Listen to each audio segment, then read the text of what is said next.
We're in this day and age where students on college campuses, there's a tremendous focus on this idea of consent. And that's a really good thing. We would all agree this is a good dialogue for not only students, for all of us, for people to have with one another. Anytime you're engaging in any sort of sexual relationship, you should have an understanding of boundaries and consent.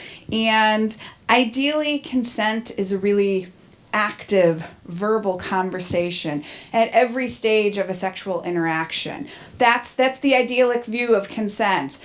But then there's reality. And I'm going to assume that maybe a few of us have had sex in here. And this step-by-step, play-by-play of may I do this, may I do that, are you okay with this? There's just a little bit of a disconnect between asking in these increments and then what actually happens in sexual relationships and interaction.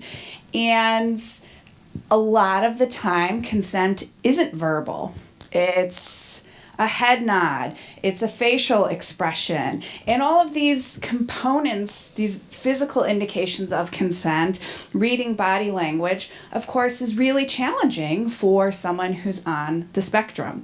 And so, not surprisingly, we're seeing a growing number of college students on the spectrum who are having trouble navigating this issue of consent and ultimately, unfortunately, facing sexual misconduct proceedings, Title IX proceedings for allegations of dating violence, stalking, even rape. And in college campuses, they call it non-consensual sexual intercourse, but really scary stuff that you think that's not going to be my kid.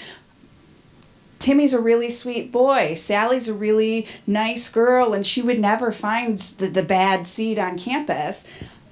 But it happens. It happens all the time.